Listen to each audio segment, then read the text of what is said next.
Bonjour à tous, bienvenue sur Fan de Couteaux. Aujourd'hui je vous présente un modèle de la marque Real Steel, le Observer.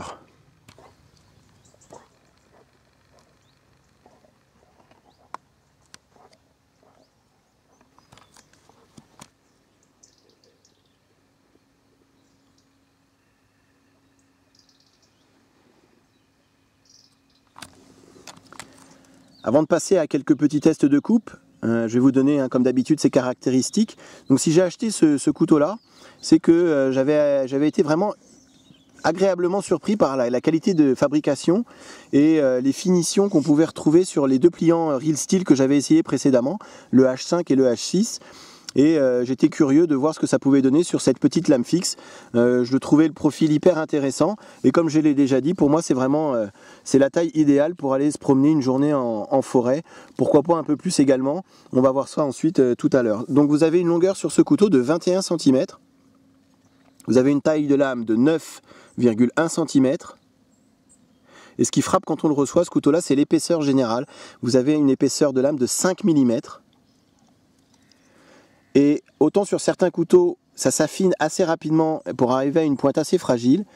Ici, regardez, on a quasiment les 5 mm d'épaisseur, jusqu'à plus des 3/4 de la lame. Et ça se termine par une pointe assez forte, gage de solidité. C'est vraiment, je vous dis, c'est première impression quand on le reçoit, c'est l'épaisseur générale du couteau. Pour ce petit couteau, on va dire, on a quand même une belle épaisseur de lame. Alors moi j'adore ces émoutures plates, je trouve qu'il n'y a pas plus polyvalent. Donc ici elle est en lame satin, vous avez exactement le même en stonewash. Du jimping sur le haut de la lame qui se prolonge également sur le début du manche. Pas trop agressif, c'est bien fait. Pour ceux qui n'aiment pas le jimping, il n'est pas gênant. Pour ceux qui l'aiment bien, il a le mérite d'être là, c'est pas mal fait. Alors, deux petits détails aussi pour un couteau de ce prix-là. Je vais le dire tout de suite, comme ça vous verrez tout au long de la vidéo. Ce couteau-là, il coûte 60 €.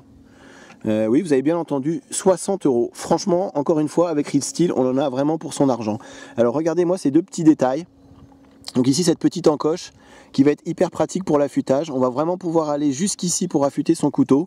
C'est pas mal fait, c'est un détail, mais pour moi, ça a son importance. Et ensuite, ici, la garde. Vous voyez le couteau? Ici, on va pouvoir avoir l'index bien calé sur le manche et pas de risque que l'index ne vienne glisser sur l'avant du couteau, sur la lame, et se couper. Voilà, c'est encore une fois un détail, mais je trouve que c'est bien vu. Du coup, on a vraiment la main qui est hyper bien calée à l'intérieur. Ici, vous avez également à l'arrière du manche un léger recurve. Donc les 4 doigts viennent se caler vraiment à l'intérieur du manche. Ce qui fait qu'on a vraiment une très bonne prise en main. On sent que voilà, on a du couteau avec toute cette épaisseur de lame. On a un couteau avec une impression de robustesse qui se dégage de ce couteau à la première impression. Construction full tang, plate semelle. Vous avez ici aussi, vous avez vu du jimping à l'arrière, donc des cannelures. Ça va apporter un petit peu plus de grip ici au niveau de la paume. C'est pas mal fait. Des cotes plaquettes en G10. Donc un G10 3D, donc qui est texturé, ça va apporter un petit peu plus de grip que si le G10 était tout plat et tout lisse. Très bien fait. Et regardez-moi cette finition, comme on est habitué en tout cas avec Real Steel, vous n'avez rien qui dépasse. Tout est hyper bien aligné entre les plaquettes en G10, l'acier de la lame, et de ça tout au long du manche. Regardez, il n'y a rien qui dépasse. Alors vous allez me dire c'est un détail, pour moi c'est un détail qui a son importance. J'ai des couteaux quand même bien plus chers que celui-ci, où il n'y a pas ce niveau de finition. Et je trouve que ça participe à l'élégance du couteau. Ici aussi c'est contourné, un peu arrondi sur le dessus, on l'a très très bien en main. Trou pour passer la dragonne, où il y a eu du travail qui a été fait dessus. Très bien fait. Je le répète tout souvent lors de cette vidéo, mais franchement Real Steel, ils sont assez forts. Pour un couteau à 60 €, franchement on a un degré de finition presque irréprochable. Donc vous aurez remarqué, deux vis plates pour le démontage du manche. Ça peut être aussi pratique avec un multitool, on n'a pas besoin du Torx, donc avec un multitool pour le démonter, pour resserrer éventuellement si les plaquettes, il y a un petit peu de jeu qui s'installe, ou pour le démonter et le nettoyage. Voilà, c'est un petit peu plus pratique que du Torx, on va dire un petit peu plus commun également. Vous voyez toute la texture, je m'attarde un petit peu dessus pour vraiment, j'insiste sur la qualité de finition, c'est vraiment ça qui m'épate pour un couteau de ce prix-là, pour du Made in China. C'est hyper bien fait. Alors, j'ai fait exprès de garder on va dire, pas le meilleur, pour la fin. Donc l'acier utilisé, c'est du 440C. C'était le seul petit frein que j'ai eu. On sait que c'est pas le meilleur des aciers. C'est un acier, on va dire, assez commun, assez passe-partout. Le gros avantage de cet acier, c'est que c'est un acier inoxydable. Donc on va pas avoir peur que ça rouille. Par contre, c'est un acier, on va dire, moyenne gamme. Voilà, c'est pas le meilleur des aciers. Maintenant, un couteau à 60 €, on peut pas s'attendre à avoir du S30V. Mais je trouve que pour le prix, franchement, en première impression, on en a pour son argent. Je vous ai dit, comme avec les deux couteaux Real Steel précédents pliants que j'ai, je trouve que c'est tout simplement assez bluffant qu'ils arrivent à sortir des couteaux de ce prix-là, avec ce degré de finition-là. Je vais passer au test de coupe et on va voir ce que ça donne. Donc, je voulais commencer les tests de coupe par vous montrer l'avantage qu'il peut y avoir avec cette épaisseur de lame de 5 mm, c'est qu'on va pouvoir faire de la torsion latérale sans aucun souci. On n'a vraiment pas peur de l'abîmer grâce aux 5 mm d'épaisseur qui sont, comme j'ai déjà dit, mais sur quasiment la totalité de la lame. Et ça, je trouve que même au niveau de la pointe, vous voyez là, on va pouvoir faire de la torsion latérale.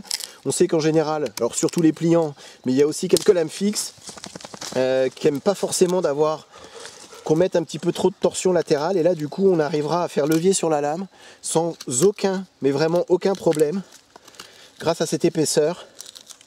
Ensuite, à l'acier, le 440C, c'est un acier qui a été éprouvé, réputé, éprouvé, même si c'est pas le meilleur des aciers.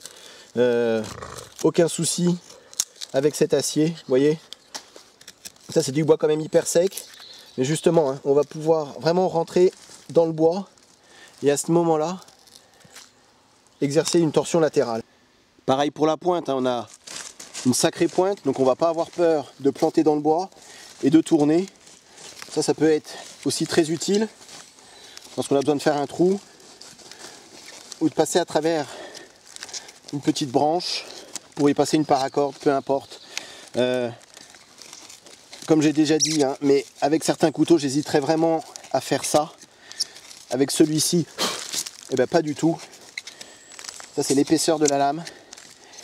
La pointe assez solide qui va nous permettre vraiment de tourner, de la planter. Mais ce qu'on arrive à faire quand même, on a assez peu de temps. Ça coupe très très fort en sortie de boîte.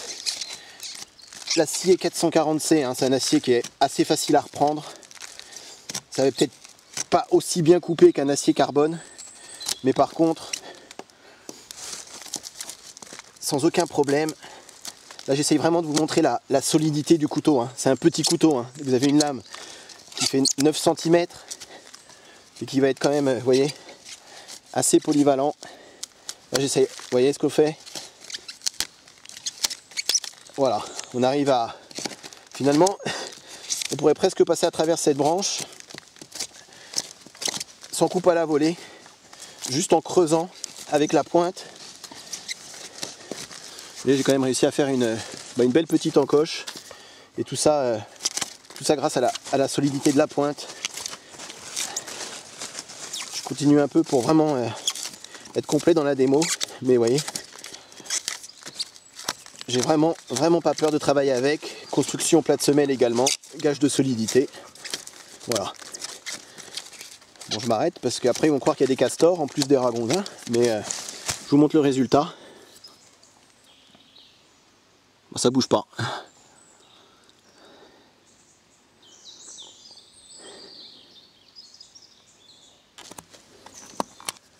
Ce couteau il pèse 156 grammes. Je trouve que c'est vraiment le poids quasi idéal pour pas que ça soit trop gênant lors du port. Et puis on sent quand même qu'on a du couteau entre les mains. Par contre, c'est sûr que si vous cherchez un couteau pour les coupes à la volée, eh ben, ça va être assez limité, hein. Vous avez quand même une longueur de lame assez réduite, un poids assez réduit. Même si vous avez ici hein, quand même ce petit recurve à l'arrière qui va permettre d'y caler les 3 doigts comme là. On va pas avoir tendance à le perdre de trop ce couteau-là. De plus, vous avez le trou hein, pour passer la dragonne éventuellement également. Je voulais vous montrer ce qui va être tout à fait capable de faire. Ça va être sur du petit ébranchage, plus que sur du vrai tronc. Regardez comme ça rentre très très bien.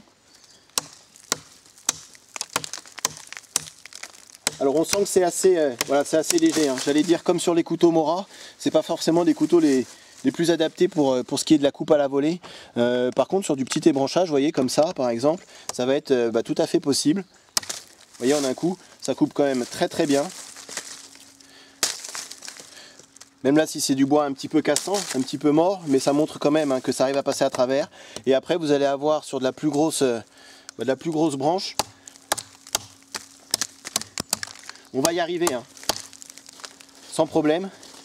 Par contre, avec le poids limité, eh ben on va passer beaucoup de temps et dépenser beaucoup d'énergie. Alors qu'avec une petite scie pliante, par exemple, ça serait déjà fait. Mais c'était voilà pour vous montrer que c'est tout à fait capable de le faire, même si ça ne va pas être pour ça que je vais l'utiliser.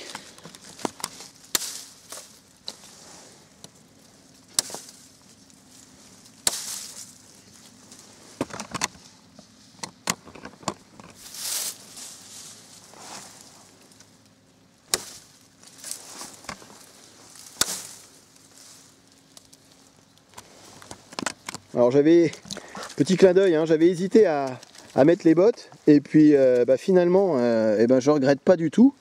Alors je sais que ça va faire plaisir à certains, donc je vais pas citer de nom mais ils se reconnaîtront.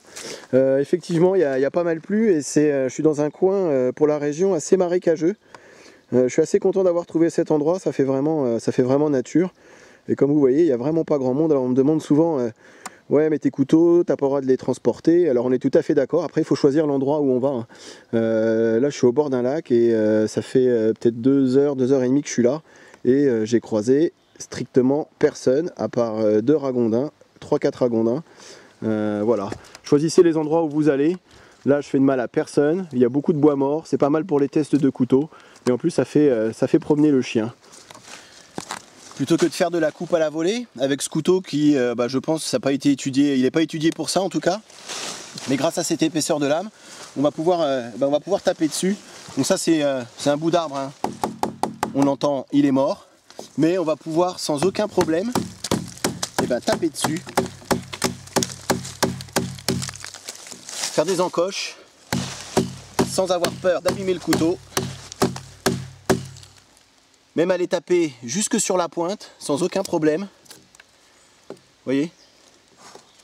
Ça, il n'y a aucun souci. Ça va être moins fatigant que la coupe à la volée.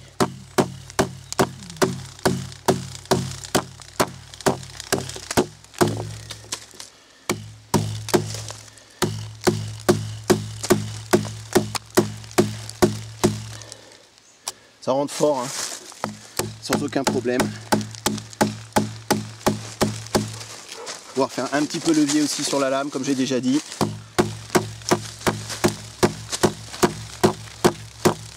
Ah, c'est du bois qui est quand même assez dur. Vous voyez l'encoche qu'on arrive à faire. Après, il suffit de tourner autour. C'est vraiment un petit couteau assez polyvalent. Je pense comme j'ai dit aussi, hein, mais sur une journée en forêt, 1 ou 2 nuits en bivouac, comme petit couteau de camp. Ouais. Voilà. Vraiment pas mal du tout, hein. Ce couteau il est livré avec un étui en Kydex. Et encore une fois, hein, pour le prix, avoir du Kydex c'est plutôt pas mal. Ensuite c'est un très bon étui. Il est livré donc comme ça. Et par contre vous avez ça en plus. Alors oui il y a les vis, hein, vous inquiétez pas, qui vont avec. Et ça vous permet de le porter donc à la ceinture. Donc soit en port vertical, comme ceci. Ou alors, et c'est plutôt pas mal je trouve, d'avoir le choix aussi en port horizontal. Pour ceux qui préfèrent. Alors c'est un étui, un pas sans ceinture, hein, tout ce qu'il y a de plus bête. Mais c'est pas mal d'avoir ce choix de port, soit horizontal, soit vertical. Alors moi je le mets pas parce que je trouve que ça rajoute de l'épaisseur à l'ensemble, et je trouve que là c'est vraiment on a un ensemble assez fin et qui est plutôt pas mal, avec une très bonne rétention. Le couteau, on va pas le perdre. Une petite pression ici sur le pouce. Vous voyez, ça a été légèrement arrondi ici, donc pas de problème. Très bonne rétention et globalement j'allais dire un poil de jeu, mais franchement c'est pas gênant. Si le couteau vous arrivez à bien le rentrer, vous voyez, le jeu arrive à disparaître. Donc franchement globalement un très bon étui. Vous avez quand même deux trous ici pour pouvoir passer une paracorde attachée autour de la cuisse. Non, c'est vraiment pour le prix, hein, encore une fois, je trouve qu'on a vraiment un étui tout ce qu'il y a de correct. Moi je préfère largement un étui Kydex qu'un étui en nylon. Alors pareil pour le bâtonnage, hein, voilà, j'ai pris une section, j'ai fait exprès de prendre la section, elle descend jusqu'au sol, donc elle doit faire on va dire 1,50 m. Avec cette épaisseur de lame, on va vraiment pas avoir peur de taper sur la pointe. Le seul petit souci pour le bâtonnage, c'est que vu la taille de lame, on va pas pouvoir prendre de la grosse bûchette. Après je pense qu'une hache c'est quand même plus adéquate pour le bâtonnage, mais là j'ai fait exprès, vous voyez, pour voir jusqu'où on pouvait aller. Alors vous voyez plus, je vais descendre. Hop, on est rendu là. Alors il y a vraiment, il n'y a pas beaucoup de couteaux qui dépassent. Je vais essayer de repousser un peu, voilà, pour avoir un peu plus de pointe. Voilà. Donc on arrivera quand même à avoir de la sacrée section. Je vais remonter un coup. Je vous le fais en direct. Je vais mettre de l'autre côté, vous verrez mieux. Et là, pareil, hein. Ça va vraiment lui poser aucun problème. Les 5 mm d'épaisseur, ils vont pouvoir ouvrir et écarter le bois assez facilement. Donc franchement, pour le petit bâtonnage, on va dire, pour la petite section, je pense que le couteau, il va être juste parfait. Les moutures plates, pas de souci. Et là, vous voyez, on arrivera quand même à faire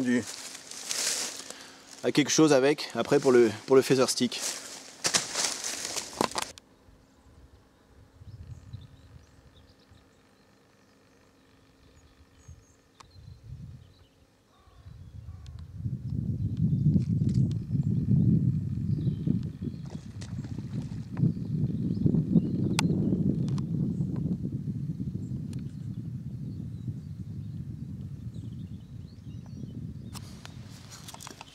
Donc forcément un petit test de feather stick, même si là je pense, alors du coup l'épaisseur de la lame ça peut être un avantage pour certaines tâches, autant pour le feather stick ça risque d'être, alors je vais pas dire impossible, mais un peu plus délicat et un peu plus difficile à faire, puisqu'on a quand même pas mal d'épaisseur juste derrière le tranchant.